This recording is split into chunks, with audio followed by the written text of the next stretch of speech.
صلو علی الحبیب صلی اللہ علیہ محمد صلی اللہ علیہ وآلہ وسلم۔ الحمدللہ آج ایک مدینہ پاک کے خاص تاریخی مقام پر حاضر ہوں، اور یہ مسجد قباء ہے، اسلام کی پہلی مسجد، جسے میرے آقا صلی اللہ علیہ وسلم نے اپنے مبارک ہاتھوں سے اس وقت تعمیر فرمایا تھا۔ جدت کے ساتھ اس کی تعمیرات کا سلسلہ ہوتا رہا ہے اور اب بہت بڑی مرکزی مسجد بن گئی ہے۔ آج جمعہ کا دن ہے، تو آج انشاءاللہ الحمدللہ ہم ایک خاص قبولیت کے مقام پر حاضر ہو رہے ہیں اور دعا بھی کریں گے۔ آئیے آپ کو وہاں لے چلتے ہیں اور اس مقام کی زیارت بھی کراتے ہیں، اس کے بارے میں چند تاریخی باتیں وہ آپ کے گوش گزار کروں گا انشاءاللہ۔ لے جناب، آپ کو ایک مدنی چینل کی شخصیت سے ملواتے ہیں۔ یہ ہمارے عبداللطیف بھائی ہیں فرام دبئی، شارجہ۔ یہ ماشاءاللہ تشریف لائے ہوئے ہیں اللہ کے محبوب کے در کی حاضری کے لیے۔ اور ہاں جی عبداللطیف بھائی، کیسا محسوس ہو رہا ہے آپ کو؟ الحمدللہ جناب، مدینہ تو مدینہ ہے۔ میرے پیر صاحب کہتے ہیں نا، امیر علیہ سنت فرماتے ہیں، مدینہ مدینہ ہمارا مدینہ، ہمیں جانے دل سے ہے پیارا مدینہ، سبحانہ سبحانہ دلارا مدینہ، ہر عاشق کی آنکھوں کا تارا مدینہ۔ مدینے کی کیا بات، کیا بات ہے۔ چلیں جی، پھر میں آپ کو لے چلتا ہوں ایک مقبولیت والے مقام پر، سبحان اللہ، اس کی ایک تاریخی اہمیت ہے، اور وہاں پر دعا بھی انشاءاللہ مانگیں گے۔ یہ ایک گروپ آیا ہوا ہے ٹیونس ملک کے، یہ عاشقان رسول ہے، اور یہ جو جگہ جہاں اس وقت آپ یہ منظر دیکھ رہے ہیں، یہاں پر چند سالوں میں کافی تبدیلی آئی۔ پہلے یہاں فوارہ ہوتا تھا، وہ ختم کر دیا گیا۔ یہاں سے روڈ گزرتا تھا، اس کو بھی بلاک کا ختم کر کے یہ واکنگ ڈسٹنس بنا دی گئی ہے۔ تو یہاں پر ایک صحابی ہیں، ان کا نام ہے حضرت سیدنا ابو موسیٰ اشعری رضی اللہ تعالیٰ عنہ۔ ان کا اس حصے پر ایک باغ تھا۔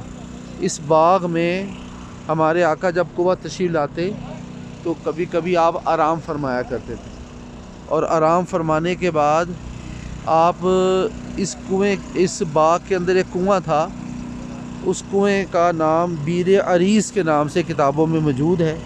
تو بیر عریس نامی کنواں، جہاں میرے آقا صلی اللہ علیہ وسلم آرام فرمانے کے بعد تشریف لے جاتے اور آپ یہاں اکثر بیٹھا کرتے تھے، اور بیٹھنے کا انداز آپ کا ایسا تھا کہ کنویں کے اوپر بیٹھ جاتے، اور ٹانگیں مبارک جو تھی وہ کنویں کے اندر آپ نے لٹکائی ہوتی تھی۔ اور علماء سے سنا ہم نے کہ جب آپ کنویں پر تشریف فرما ہوتے نا، تو کنویں کا پانی خود بخود اوپر چڑھ جاتا اور ہمارے آقا کے قدموں کو بوسے دیا کرتا تھا۔ ہمارے آقا صلی اللہ علیہ وسلم اس کنویں پر بیٹھ کر ایک عادت کے طور پر مہر نبوت علی انگوٹھی انگلی میں جو پہنی ہوتی تھی، اسے آپ نے انگلی سے نکالنا اور داخل کرنا ایک عادت تھی آپ کی۔ چنانچہ ایک بار آپ نے کسی موقع پر ارشاد فرمایا تھا، جب یہ انگوٹھی گم ہو جائے گی فتنے اور فساد شروع ہو جائیں گے۔ چنانچہ آپ کے وصال ظاہری کے بعد جب خلافت شروع ہوئی، سیدنا ابوبکر صدیق، سیدنا عمر فاروق رضی اللہ تعالیٰ عنہ، اور پھر تیسرے خلیفہ سیدنا عثمان غنی رضی اللہ تعالیٰ عنہ کے دور کا یہ واقعہ ہے کہ آپ خلیفہ ہونے کی حیثیت سے انگوٹھی آپ کے پاس تھی، آپ اس کو پہنے ہوئے ہوتے تھے۔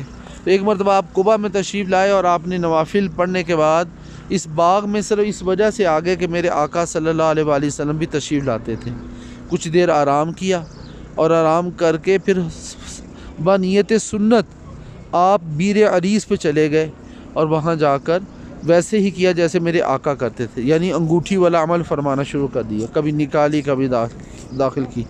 اچانک انگوٹھی آپ کے ہاتھ سے پھسل کر گر گئی، اور کنویں میں بڑا تلاش کروایا لیکن وہ انگوٹھی مل نہ سکی۔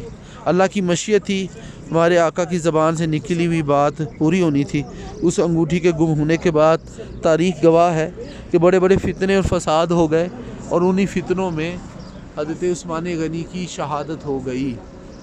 اور اس کنویں کا نام پہلے بیر عریس تھا، یہ دیکھ سکتے ہیں آپ، یہ بیر عریس کے نام سے موقع ہے۔ اور یہاں پر اب کچھ ہی عرصہ پہلے ایک پراپرلی نشانی لگائی گئی ہے، اس نشانی کا مقام یہ رہا جو آپ دیکھ سکتے ہیں۔ یہ بیر عریس نامی کنویں کا مقام ہے، اور تقریباً اور اسی کا بعد میں نام بیر خاتم پڑ گیا جب حضرت عثمان غنی کے ہاتھوں انگوٹھی گم ہو گئی تھی اس میں.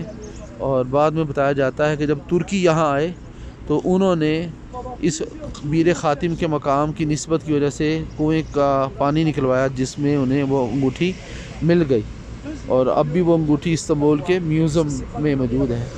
اچھا، اس جگہ کی ایک خاص وجہ یہی ہے، یہیں پر میرے آقا صلی اللہ علیہ وآلہ وسلم نے کچھ صحابہ کو جنت کی بشارت کا پروانہ عطا فرمایا تھا جنہیں عشرہ مبشرہ کہا جاتا ہے. روایتوں میں کہ حضور قباء میں اس مقام پر آئے ہوئے تھے. اچھا، یہ بشارت والا واقعہ جو ہے نا قبلہ تین والے مقام سے جڑا ہوا ہے. قبلہ تین میں جن صحابہ نے حضور کی محبت میں چہروں کو پھیرا تھا، انہیں تو نہیں پتا تھا نا کہ اللہ کا حکم ہوا، لیکن حضور کی محبت میں چہرہ پھیرا تھا، انہی صحابہ کو بعد میں حضور صلی اللہ علیہ وسلم نے جنت کی بشارت اس مقام پر عطا فرمائی تھی. یہ آپ دیکھ سکتے ہیں. تو یہ قبولیت کا مقام ہی کہلاتا ہے. اللہ پاک ہم سب کو یہاں برکتیں نصیب فرمائے. یہاں دعائیں قبول ہوتی ہیں، اور بھی کئی جگہ ہیں.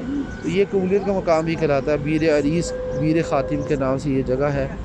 اللہ تعالیٰ اس کی برکت سے تمام احباب کا سینہ مدینہ بنائے. اللہم اعنی علی ذکرک و شکرک حسن عبادتک، اللہم حسبنی حسابا یسیرا، اللہم انی اسألک ایمانا دائما و اسألک قلبا خاشعا و اسألک علما نافعا و اسألک یقینا صادقا و اسألک دینا قیما و اسألک العافیات من کل بلیات و اسألک تمام العافیہ و اسألک دوام العافیہ و اسألک شکر العافیہ و اسألک الغنی عن الناس.